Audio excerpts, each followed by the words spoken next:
কলকাতার রাস্তায় জন্ম নেওয়া এক সাধারণ পথকুকুর আজ সে বিশ্বজুড়ে শান্তির প্রতীক। নাম আলোকা দ্য পিস ডগ। সাদা বাদামি রঙের এই দেশি কুকুরের কাণ্ড কারখানা শুনলে আপনিও অবাক হবেন। সালটা 2022। 19 জন ভিয়েতনামি আমেরিকান বৌদ্ধ ভিক্ষু 112 দিনের শান্তি যাত্রায় ভারতে আসলে কলকাতা এয়ারপোর্টের কাছে ছোট্ট এই দেশি কুকুরটি হঠাৎ তাদের পিছু নেয়। ওকে কেউ ডাকেনি, তবুও সে হাঁটা শুরু করে। প্রথম দিকে সবাই ভেবেছিল হয়তো খাবারের জন্য এসেছে, কিন্তু খাবার পেয়েও সে পিছু ছাড়েনি। যেন এই শান্তি যাত্রায় তারও একটা উদ্দেশ্য ছিল। এক দুবার গাড়িতে ধাক্কাও লাগে, বার কয়েক অসুস্থও হয়। এই সবকিছুর পরেও কুকুরটি দল ছেড়ে যায়নি।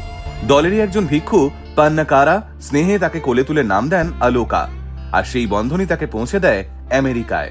2025 সালে শুরু হয় 2300 মাইলের ওয়াক ফর পিস, টেক্সাস থেকে ওয়াশিংটন ডিসি। 19 জন ভিক্ষুদের সঙ্গে আলোকা হেঁটেছিল শান্তি, করুণা আর অহিংসার বার্তা নিয়ে। এখন সোশ্যাল মিডিয়ায় সে ভাইরাল।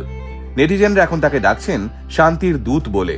ভারতের প্রায় সব বৌদ্ধ ধর্মীয় স্থানই আলোকা ঘুরে নিয়েছে। এখন সে আমেরিকায়, এরপর আরো অনেক দেশ ঘুরবে সে। বৌদ্ধ ভিক্ষুরা বলেন হয়তো পূর্বজন্মের পুণ্যের ফলেই আলোকা এত পবিত্র স্থানে ঘুরতে পারছে। ভাবলে অবাক লাগে, একটা পথকুকুরও বিশ্বকে আলো দেখাতে পারে। শান্তি হয়তো শুরু হয় ঠিক এমনই ছোট্ট নির্ভীক পদক্ষেপ থেকেই। আপনি কি বলেন?